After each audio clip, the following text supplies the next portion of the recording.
Sud Radio, les vraies voix qui font bosser la France. Et je suis très heureuse en tout cas de parler emploi dans les hôtels, dans les centres de vacances, dans l'hôtellerie, restaurants comme dans les grands sites de loisirs. La question de l'emploi est devenue centrale. À l'UMI, qui représente des milliers d'établissements partout en France, comme au Futuroscope, les mêmes défis se posent. Recruter, former, fidéliser dans un secteur en tension mais riche d'opportunités. Derrière les difficultés se dessinent aussi de nouveaux modèles sociaux et des parcours professionnels qui cherchent à redonner de l'attractivité à ces métiers essentiels, et non pas sensuels. Ils peuvent l'être aussi, on ne sait jamais. Allez, soyez les bienvenus, on est ensemble jusqu'à 20h. Les vraies voix qui font bosser la France. Et Franck Delvaux est avec nous, président de l'UMI, l'Union des métiers et des industries de l'hôtellerie Île-de-France. Bonsoir, merci d'avoir accepté notre invitation. Jérôme Neveu est avec nous aussi, responsable presse et relations extérieures du Futuroscope. Bonsoir, merci d'être là. On va revenir, c'est très gentil, en tout cas ça nous fait très plaisir d'être là. D'abord pour ceux qui ne connaîtraient pas ce syndicat professionnel, en tout cas lié à l'hôtel, à la restauration, ça représente aujourd'hui combien de professionnels ? Aujourd'hui, on est le premier syndicat professionnel donc en hôtellerie, restauration, mais aussi bien les cafés, les boîtes de nuit, tout ce qui concerne ce qu'on appelle le CHR. Donc on est le premier syndicat professionnel. On représente plus de 50% des salariés dont les entreprises sont affiliées à un syndicat professionnel. Alors, il y a combien de métiers aujourd'hui, si on devait, parce qu'il y a toujours plein, il y a plus de 180 métiers, je crois, chez vous, c'est assez large. Il y a énormément de métiers. Ça va dans un restaurant, le serveur, l'aide-serveur, le commis, le cuisinier, l'aide-cuisinier, le plongeur. Dans l'hôtellerie, il y a le maître d'hôtel, il y a le directeur. C'est très très large. C'est très très large. C'est effectivement très large. Ça permet, puisqu'on va parler métier, mais on peut tout de suite mettre les pieds dans le plat, si on peut dire. C'est un métier où on peut démarrer à la base et finir très haut, parce que chez nous, les exemples de jeunes qui ont démarré et qui sont aujourd'hui chefs d'entreprise ou qui sont chefs ou qui ont créé leur hôtel, ça existe, quoi. C'est souvent des métiers d'équipe en plus. Ah oui, on fait des métiers d'équipe. On réussit pas seul. Et dans un restaurant, vous savez, le plongeur, j'oserais presque dire, c'est la personne la plus importante. Parce que si vous allez dans un étoilé et que l'assiette est sale, s'il y a des traces sur le verre, même si c'est bon, vous allez retenir ça. Alors au Futuroscope, c'est assez énorme aussi. Aujourd'hui, vous avez 520 salariés et sont employés en CDI chez vous, ce qui est assez énorme. Oui, vous savez, le parc d'attractions à 40 ans se développe avec de gros investissements depuis ces dernières années. Donc effectivement, on parle de 520 emplois permanents, mais c'est aussi près de 3000 salariés sur la saison, tout contrat confondu. Donc après Disneyland, c'est le parc le plus ouvert toute l'année. Donc avec 150 métiers différents qui permet, un peu comme l'autre interlocuteur, un parc d'attractions, c'est une fabrique à sourire. Donc ça va de l'accueil à l'accueil en restauration, hôtellerie, animation, sécurité. Il y a une grande diversité là aussi de métiers. Les périodes hautes, est-ce que c'est généralement la même chose, l'été et l'hiver, ou que l'été ? Alors, même si ça fonctionne toute l'année. Oui, alors le premier mois, en termes de fréquentation, c'est le mois d'août. Oui. Après, les vacances d'avril, les vacances de Pâques. Donc effectivement, on a des grands CDD d'avril au mois de septembre qui permettent de pallier avec des contrats saisonniers pour accueillir tous nos visiteurs. Alors, il y a une politique chez vous qui est active en faveur de l'inclusion, c'est important de le dire aussi, parce qu'il y a plein de gens qui ne trouvent pas de travail pour de diverses raisons. Vous, c'est une politique qui est importante.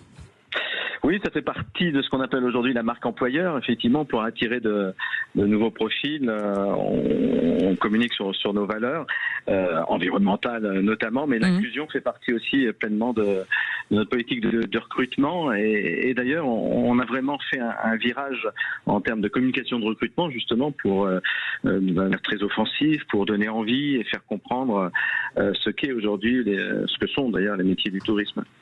Franck Delvaux, vous êtes président de l'UMI IDF. Ce sont des métiers aussi où on peut arriver, vous l'avez dit tout à l'heure, et monter dans l'échelle hiérarchique, mais finalement sans diplôme, parce que c'est un métier qui est, en tout cas c'est un secteur d'activité qui ouvre la porte à beaucoup de gens aussi. Oui, effectivement, beaucoup ont démarré sans diplôme dans nos métiers et aujourd'hui ont progressé en cuisine. Ils vont être commis de cuisine, puis aide cuisinier, puis premier chef, puis seconde cuisine, puis chef cuisinier. Aujourd'hui, il y a beaucoup d'exemples comme ça de chefs cuisiniers qui ont démarré. On a aussi, évidemment, maintenant, avec la télévision, les émissions, je vais en citer une qui me vient, style Top Chef, la boulangerie, tous ces métiers. Sur la boulangerie, sur la meilleure pâtisserie, enfin, qui ont vraiment créé des vocations. Revaloriser peut-être le secteur. Qui ont aussi, oui, donné une autre image du secteur. Il faut le dire. À un moment, on avait une image, c'était, entre guillemets, excusez-moi l'expression, le coup de pied dans le cul au niveau de la cuisine. Bon, ça, c'est fini. Enfin, du moins, on lutte, nous, contre ça. C'est terminé. Aujourd'hui, on ne peut pas travailler en équipe. Donc ça a changé. Oui, avant, on disait, t'es pas bon à l'école, tu seras boulanger. Aujourd'hui, c'est un choix. C'est différent. Alors, je dirais pas boulanger, moi, je dirais cuisinier. Oui, vous direz, pardon, oui. Ou hôtelier. Oui, mais c'est un choix aujourd'hui. Ça peut être un véritable choix, bien entendu. Et c'est vrai que toutes ces émissions ont contribué à faire connaître notre métier et à susciter des vocations. Jérôme Neveu, j'ai confondu les deux. J'ai fait un mix des deux. Chez vous, combien d'expertises différentes, à peu près ? Écoutez, on évalue à plus de 150 métiers différents, mais je rejoins mon interlocuteur. Effectivement, les métiers du tourisme permettent effectivement, par son savoir-être et l'intérêt et sa motivation, d'être recrutés. Et nous, du coup, on propose des parcours certifiés en interne, ça c'est important, qui permettent d'accéder à un métier parfois en tension, comme les métiers de la restauration, de l'hôtellerie, voire de la surveillance aquatique, parce qu'aujourd'hui, Futuroscope, c'est aussi un parc aquatique. L'Aquascope, et on a inventé un parcours de formation avec le CREPS de Poitiers, par exemple, pour garantir la formation des candidats, surtout dans un métier où on manque aujourd'hui de maîtres nageurs. C'est propice à la reconversion ? Oui, effectivement, on n'a pas que des jeunes, faut pas croire. On a aussi des jeunes, des personnes de plus de 50 ans. C'est ce qu'offre la. Enfin, on peut se reconvertir à 30 ans aussi, sortir d'un métier, en faire un autre. Exactement, ouais, c'est vrai. Donc, c'est ce que permettent les métiers du tourisme, effectivement. Chez vous, on parle de métiers en tension. Alors ça a été pendant toute une période forcément à l'UMI l'élément important de ces métiers où c'était finalement où il y a eu un espèce de choc où on s'est remis en question en disant est-ce que effectivement ils sont bien payés, est-ce que il faut pas revaloriser ces métiers ou trouver des solutions parce que forcément quand vous êtes travaillez dans un commerce, vous travaillez le samedi, quand vous êtes dans un restaurant c'est tout le temps midi et soir. Enfin voilà, donc il a fallu aménager aussi pour redonner de l'attractivité à ces métiers. Oui, après le Covid, il y a eu un choc puisque beaucoup après le Covid ont voulu quitter cette profession. On voit quand même que certains reviennent parce que on n'est pas quand même si mal loti que ça dans notre profession, mais également nous avons une convention collective avec des niveaux, des grilles, des échelons. On a revalorisé, on est des professions qui a le plus revalorisé nos rémunérations. Donc aujourd'hui, sur le niveau le plus bas, ça a été revalorisé de plus de 16%. Et nous, on a un niveau le plus bas qui est toujours forcément de plus de 1% au-dessus du SMIC. Mais aujourd'hui à Paris, le niveau le plus bas, sans être technique, c'est niveau 1, échelon 1. Vous embauchez personne en niveau 1, échelon 1. Et il y a eu aujourd'hui aussi une information importante dans notre métier, c'est les pourboires. Oui, ça c'est intéressant. Vous savez, on voulait, certains avaient eu l'idée un peu saugrenue de fiscaliser les pourboires. Donc, comme la loi de finances n'est pas passée, on a été entendu par le ministère, par le ministre Papin, qui a donné des instructions, il y aura un décret pour que les pourboires ne soient pas fiscalisés à partir du 1er janvier 2026, après-demain, et qu'on continue donc à être exonéré sur les pourboires. C'est important parce que c'est aussi... C'est un levier, en fait. C'est une attractivité de notre métier. Ouais. Alors, le mot pourboire, alors aujourd'hui, c'est plus forcément pourboire, l'abus d'alcool est dangereux. C'est peut-être pour boire de l'eau. C'est peut-être pour boire de l'eau, du jus de fruits, mais ça permet d'avoir des petits plus dans sa vie de tous les jours avec cet argent, avec ces pourboires. Alors, c'est intéressant parce qu'il y a eu une note du gouvernement. Ils ils ont publié un document en expliquant certains. Alors, vous avez reçu donc cette liste en février, la liste des métiers en tension, mais certains n'apparaissaient pas dans la liste proposée par le gouvernement. Problème de prise de conscience, peut-être. C'est quoi le problème ? Comment certains métiers qui étaient en tension, alors vous faites partie de l'Île-de-France, ni la Corse ni la Bretagne, le commis de cuisine par exemple, n'était plus un métier en tension, alors que si en fait aujourd'hui. Oui, alors après sur les métiers, j'ai l'impression qu'il y a un petit cafouillage. Emmêler les pinceaux, on peut dire. Mais aujourd'hui, vous avez des régions. Nous, on a la chance quelque part en Île-de-France, Paris-Île-de-France, qui, je le rappelle, on le dit pas assez souvent, est la première région française en termes de tourisme. On fera 46 millions de touristes en 2025 en Île-de-France. C'est énorme. On est la première région européenne, et je crois même mondiale, en termes de tourisme. Notre-Dame va faire 12 millions de visiteurs, c'est énorme. Donc on n'a pas, nous, en Île-de-France, cette tension qui peut arriver, par exemple, au sport d'hiver, où là, hop, d'un coup, on a besoin de beaucoup de monde parce qu'il y a beaucoup de monde qui arrive, ou sur les côtes pendant l'été, c'est un peu différent. Donc nous, on n'a pas véritablement de saisonniers en Île-de-France. Là où c'est surtout en tension aujourd'hui, c'est sur la côte, au sport d'hiver, où d'un coup, il y a un afflux. Il y a un recrutement. Et on a besoin d'un recrutement. Et aujourd'hui, il faut aussi qu'un des principaux problèmes de ce recrutement, c'est aussi de pouvoir loger les saisonniers, parce qu'aujourd'hui, il faut les loger, et c'est normal, de façon décente. Alors Jérôme Neveu, le Futuroscope s'agrandit régulièrement. Comment vous traitez finalement l'emploi ? Parce que quand vous créez de nouvelles attractions, forcément, il y a toute la partie emploi à côté. Combien de temps à l'avance ? Comment on fait pour être recrutable ? Comment ça se passe chez vous ?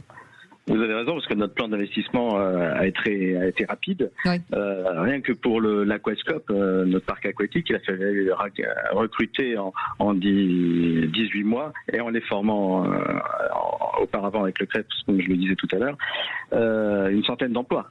Donc c'est 100 emplois, dont 40 maîtres nageurs, chefs de bassin, et puis bien sûr tous les postes d'accueil qui sont autour.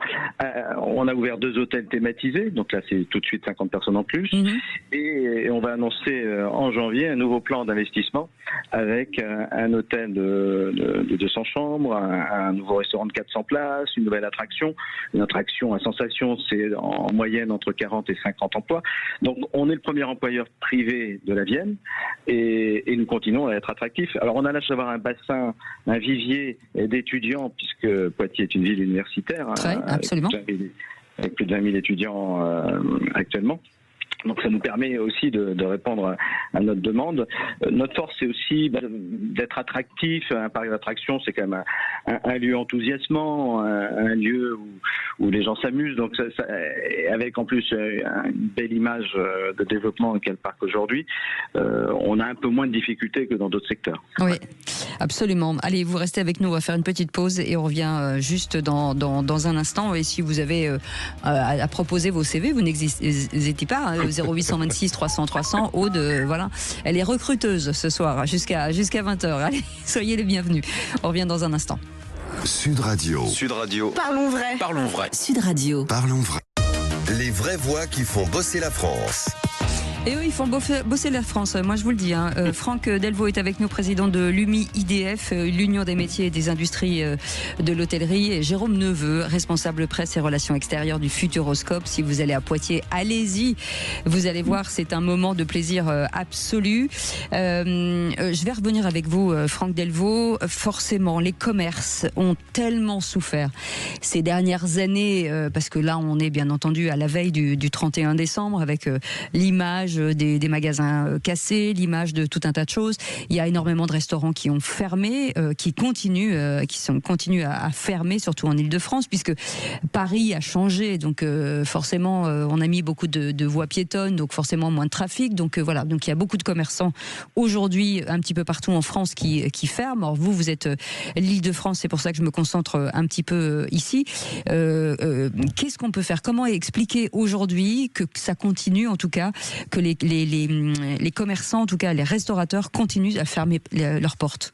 Et écoutez, on parlait tout à l'heure des Jeux Olympiques, au sujet précédent. Moi, j'ai beaucoup travaillé avec le préfet Nunez et je salue le travail qu'il a fait pendant les Jeux Olympiques. Mais par contre, les Jeux Olympiques, c'était aussi 47 000 barrières dans Paris. Il fallait une carte pour aller à tel endroit et tel endroit. Donc, ça a été une catastrophe pour la restauration. C'est vrai que d'un côté d'une rue à l'autre côté, on ne pouvait pas y aller, il fallait marcher. On nous a dit restez ouverts, de toute façon, il y aura une commission d'indemnisation des JO. Je peux vous dire que moi, j'ai participé à cette commission d'indemnisation des JO. C'est n'importe quoi. Je peux vous dire qu'il y a eu un dossier d'indemnisé, tout commerce confondu, sur plus de 1000 dossiers. Vous voyez un petit peu le ratio. À chaque fois, on nous expliquait que non, c'est pas possible, c'est pas possible. Donc, mais ça, c'est définitif ou c'est toujours en cours ? Ah oui, non, c'est terminé. C'est nous, fini. de toute façon, on refuse d'y aller, puisque c'est une mascarade. J'ai appelé ça une mascarade. Donc, quand on dit, par exemple, demain, et sur les Champs-Élysées, il y aura beaucoup de monde, mais attention, on doit fermer les terrasses, on doit démonter les terrasses. Démonter les terrasses sur les Champs-Élysées, démonter les contre-terrasses, c'est non pas les fermer, les démonter. Tout ça, ça a un coût à chaque fois. Et on oublie ce coût. Après, sur les fermetures, on a aujourd'hui sur le territoire environ 25 restaurants qui ferment par jour, parce qu'il y a eu des habitudes de consommation, le télétravail, qui a perduré. Qui a changé aussi, bien sûr. Qui a perduré, les habitudes. Après le Covid, après les JO, donc il y a des changements. Et puis, aujourd'hui, il faut se dire qu'à un moment, il y a trop de fast-food, trop de street-food dans notre pays. On est le terrain de jeu des grandes chaînes américaines ou d'autres qui viennent se développer, puisque quand on entend dire qu'une célèbre chaîne de fast-food qui a un logo un peu jaune va devenir le bistrot de village, moi, ça me hérisse le peu de cheveux qui me reste. Oui. Comment on peut dire ça et comment on ne peut pas réagir à ça ? C'est pas ça, un bistrot de village. Donc il faudra à un moment une loi en fait, tout ça. Régulée. Et nous, deuxièmement, nous sommes des métiers de service. Vous l'avez souligné tout à l'heure. Chez nous, quand vous arrivez, vous ne parlez pas une borne automatique. Vous parlez à quelqu'un qui va dire bonjour, comment allez-vous, asseyez-vous, je vous propose. Donc les charges, on a des charges qui sont très importantes. Il faut, je pense aussi, c'est réduire les charges dans les métiers de service. Et puis alors, on a un dernier point, s'il me reste du temps, c'est les titres restaurants. Parce que les titres restaurants, on nous les a détournés vers la grande distribution. Moi, je propose aujourd'hui que quand vous allez au restaurant, et on attend la réponse du ministre Serge Papin, ministre du Commerce et du Tourisme, eh bien, quand vous allez au restaurant, il n'y a plus de plafond. Vous avez 100 euros, 150 euros, eh bien, vous êtes en famille, entre amis, eh bien, vous pouvez dépenser les 150 euros au restaurant. Et dans la restauration, service à table, et ça pourrait peut-être aussi relancer notre métier et donner envie de venir au restaurant. Alors j'imagine vous êtes Île-de-France, donc Paris-Île-de-France. Paris-Île-de-France, oui. Mais Paris, c'est un contexte un peu particulier. Est-ce que ça veut dire qu'en Île-de-France, c'est le même problème, alors que le restaurant, comme le tabac, comme tous ces commerces de proximité et ces restaurants font le sel, évidemment, de certains centres-villes, et sans ces gens-là, les centres-villes vont mourir aussi. Ah ben oui, tout à fait. Après, il y a un problème aussi du pouvoir d'achat. J'entends beaucoup dire, et ça peut s'entendre, c'est cher d'aller au restaurant, c'est cher. On préfère aller au fast-food avec des formules à 8 euros, à 9 euros, ou à la boulangerie avec. On mange pas la même chose. On mange pas la même chose. Absolument. Donc c'est bien pour ça qu'il faut recentrer les titres restaurants vers la restauration. Et un titre restaurant, c'est pas fait pour aller acheter un pack d'eau ou un kilo de pâtes. Jérôme Neveu, chez vous, au Futuroscope, alors vous l'avez dit, il y a un déploiement assez large, vous investissez énormément, beaucoup. Vous accueillez aujourd'hui combien de publics par an ? Ouais.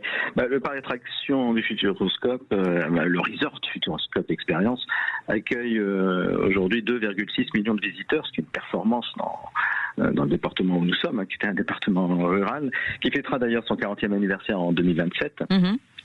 Donc, effectivement, la création de nouvelles activités fait partie pleinement de notre secteur d'activité. Il faut investir en permanence et ces investissements créent de nouveaux emplois. Mais la problématique pour nous, c'est comment attirer effectivement de nouveaux salariés, comment les fidéliser, et c'est tout l'enjeu futur. Il y a aussi un partenariat avec la région, parce que forcément le métier doit être attractif, mais autour de ce métier, il faut aussi avoir la possibilité de trouver une école, de pouvoir venir avec sa famille, et ça aussi, j'imagine que vous travaillez main dans la main avec les régions, avec le département par exemple. Oui, bien sûr. En plus, le Futuroscope, c'est l'émanation du département, créé par René Monory. Absolument. Donc, forcément, le département gère aussi la technopole du Futuroscope, où il y a des écoles informatiques et scientifiques à proximité. L'hébergement fait partie des problématiques qu'on doit résoudre. L'habitat des jeunes est aujourd'hui, notamment dans notre département, un vrai sujet. Trop peu d'offres d'hébergement sont actuellement proposées, en raison aussi, et c'est le contre-coup du succès du parc, beaucoup de logements sont transformés en Airbnb, ce qui limite le logement des étudiants notamment, ou des saisonniers. Ça, c'est un vrai sujet. Allez-y. Je vais vous donner 2 chiffres. Oui. 3 chiffres. À Paris, oui. 65% des gens qui travaillent en hôtellerie-restauration n'habitent pas Paris. Ni la première couronne, ni la deuxième couronne. À Paris, vous avez 90 000 chambres d'hôtel. Bien fort dans le micro. À Paris, vous avez 90 000 chambres d'hôtel. Et vous avez environ 75 000 offres Airbnb. Donc, on doit lutter contre ça. On ne peut pas avoir Airbnb. On ne sait pas s'ils payent leurs impôts en France. Les hôteliers, eux, payent leurs impôts en France, embauchent du personnel, ont des règles de sécurité qui ne sont pas imposées à Airbnb. Et puis, c'est autant de logements qui sont enlevés à des gens qui travaillent dans des métiers de service, qui se lèvent tôt, qui se couchent tard. Est-ce que là-dessus, vous pesez, par exemple, sur le gouvernement ou le ministre de dire on devrait être prioritaire, justement, sur ces métiers en tension? C'est une façon aussi de leur donner la possibilité, en tout cas, de venir à Paris. D'abord, c'est cher. En plus, on ne peut pas se loger, la fatigue, et effectivement, ça ne participe pas à retrouver de l'attractivité. Alors, on a réussi, il y a eu la commission d'ubérisation de la ville de Paris, et nous avons réussi à faire descendre de 120 jours à 90 jours le fait de pouvoir mettre un logement en Airbnb. Mais c'est pas suffisant. Alors, il faut pas aller comme certaines villes, peut-être New York, où c'est 0 jours, mais peut-être à une moyenne entre 30 et 50 jours qui est à trouver. Et puis, aussi, arrêter de voir ces boîtes à cadenas qu'on voit partout, boîtes à clés qu'on trouve partout dans Paris, et les enlever. Et puis aujourd'hui, je le dis, donc vous êtes dans un hôtel, il y a des règles de sécurité. Est-ce que ces règles de sécurité sont respectées dans un Airbnb? Non. Comment vous travaillez, vous, Jérôme Neveu, avec le département? Comment ça se passe, vous, pour les logements? Pour les logements, là, écoutez, on essaye de transmettre à tous les candidats les offres de logements à proximité. Mais contrairement à l'Île-de-France, nous, effectivement, les Airbnb peuvent se développer puisque nous ne sommes pas considérés dans un secteur à tension. Donc aujourd'hui, les marges de manœuvre sont très limitées. Alors il y a des projets de construction d'habitat inclusif pour les étudiants. Mais là aussi, c'est des choses qui mettent longtemps à se construire. En tant que maire, je suis très sollicité aussi pour... c'est vrai. Je devrais vous appeler Monsieur le maire d'ailleurs, c'est sûr. Pour voir ce type de logement. Mais là aussi, comme nos communes sont soumises à la loi SRU concernant le logement social, pour atteindre les 20%, le logement étudiant n'est pas encore considéré comme un logement social. Donc il y a tellement de contradictions entre les Airbnb, le logement étudiant, le logement social, qu'il est compliqué effectivement pour un employeur qui plus est, de proposer une offre suffisante pour nos futurs salariés. Il faudrait rendre un peu plus de pouvoir peut-être aux maires comme vous, qui pourraient s'organiser sur son territoire, ce qui serait plus facile pour vous, j'imagine. Vraisemblablement, oui, tout à fait. Pour l'instant, il n'y a que les communes considérées comme touristiques qui peuvent limiter le développement des Airbnb. Oui. L'hôtellerie, chez vous, à Lumie, est-ce que c'est un souci? Est-ce qu'on subit autant de fermetures d'hôtels que de restaurants aujourd'hui? Non, alors l'hôtellerie à Paris-Île-de-France se porte très bien. Vous n'allez pas, c'est pas possible. C'est plutôt une bonne nouvelle. Oui, vous pouvez pas rencontrer un hôtelier malheureux. Aujourd'hui, je le dis souvent, vaut mieux être hôtelier que restaurateur. Il y a 2 choses. Le retour des JO. On a eu des images magnifiques de Paris pendant les JO. Beaucoup de gens, beaucoup de touristes n'ont pas voulu venir à Paris pendant les JO. Dans certains pays, on disait même n'y allez pas. Rappelez-vous, il y a eu toute la polémique sur les plateaux des prix des chambres, etc., etc. Bon, là, ça va être difficile de circuler. Donc on a ce retour-là. Notre-Dame, 12 millions de visiteurs, monument le plus visité. Le tourisme d'affaires qui repart aussi. Donc aujourd'hui, on a des scores incroyables en hôtellerie, notamment l'hôtellerie haut de gamme. Mais par rapport à l'année dernière, les hôteliers sont entre 5, 7, 8%. En plus de taux d'occupation sur Paris-Île-de-France. Et ça va ne faire qu'augmenter, j'imagine. Ça va continuer à augmenter, mais le phénomène qui est aussi, qui n'est pas intéressant pour nous restaurateurs, c'est qu'on entend dire de plus en plus d'hôteliers qui voient au petit déjeuner, ils appellent ça la razzia sur le buffet du petit déjeuner. Voilà. D'accord, ils se nourrissent pour comme ça ils déjeunent pas. Et ils trouvent de plus en plus dans les chambres d'hôtel des emballages de sandwich ou autres. Donc on voit bien qu'il y a un moment, le touriste, une fois qu'il a payé son billet de train, son billet d'avion, l'hébergement, l'entrée au parc, l'entrée au musée, eh bien il se restreint sur la restauration. Jérôme Neveu, aujourd'hui vous recrutez quel type de métier comme ça pour ceux qui sont intéressés pour envoyer leur CV? Oui, essentiellement dans les métiers d'accueil, hôtellerie, restauration. Après, effectivement, il y a les services supports qui suivent forcément le développement du parc, mais ça reste des métiers où justement quelqu'un qui n'a pas de formation peut apprendre sur le terrain.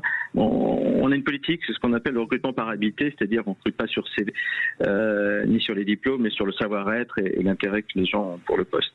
Vous travaillez avec France Travail, j'imagine? Exactement, en confidence avec eux des programmes de formation justement. Ouais. Et comment on les attire en fait? C'est quoi votre secret? Alors le secret c'est que c'est quand même très attractif, soyons clairs. Ouais, c'est une bonne équipe, c'est sympa, voilà. Mais il y a quelques années, on s'appelait Futuroscope, on publiait des annonces et les gens venaient et on avait l'embarras du choix. Aujourd'hui, d'une part tous les parcs d'attractions, il y en a même qui font le tour de France, je crois, pour recruter. C'est pas notre cas, donc il faut être agile et on a complètement renouvelé notre communication de recrutement avec des annonces plus fun, plus originales. Parfois des portraits de salariés qui expliquent leur métier, qui présentent leurs coulisses, etc. pour donner envie. C'est une autre façon de communiquer pour le parc. Ouais. Des langues étrangères, et ça je vous pose la question à vous deux. Des langues, c'est important ou pas forcément en fonction du métier? Alors nous, on a forcément des étrangers. 10% de la fréquentation globale du parc vient d'Angleterre, de Belgique et d'Espagne où on a un bureau commercial. Mais avec le développement du parc, avec la volonté de devenir un resort d'envergure européenne, on a l'ambition effectivement d'attirer des profils plus internationaux et donc parler l'anglais et l'espagnol sera de plus en plus, notamment sur les métiers d'accueil, déterminant. Muchas gracias. Voilà. Exactement. Franck Mais France Travail fait aussi des formations. Absolument. Mon collègue l'a dit, en fait ce qui compte chez nous c'est le savoir-être. Ouais. Nous on est des métiers, on a toujours su former. Le savoir-faire, on va l'apprendre. Si quelqu'un a envie, on va lui apprendre. Et le savoir-être, c'est important. C'est important. Alors, qu'on explique vraiment ce que c'est le dans le nos savoir-être. métiers, le seul critère, avoir plaisir à recevoir, avoir plaisir à dire bonjour, arriver, entre guillemets, propre sur soi. Une qualité d'accueil, en fait. Qualité d'accueil. Et avoir envie d'accueillir, avoir envie de parler. C'est très français quand même, la qualité d'accueil, ou est-ce qu'on est plutôt, on a quand même un peu de travail? On dit toujours qu'on est mal servi, on est toujours à Paris. Finalement, il y a eu un sondage là, après les JO, et les résultats étaient plutôt bons. Voilà, comme quoi on dit des trucs sur les Français alors que c'était pas le cas. Merci. Nos enquêtes d'opinion nous rassurent d'ailleurs. La qualité d'accueil du Futuroscope est toujours mise en avant. Alors je sais pas s'il y a un côté province peut-être. Non, il y a un côté juste... on est sympa, voilà, c'est tout, on est sympa, c'est comme ça. Merci en tout cas Jérôme Neveu, responsable presse et relations extérieures du Futuroscope. Je vous incite vraiment à y aller, et puis je vous incite aussi à venir découvrir Paris, l'Île-de-France en général. C'est quand même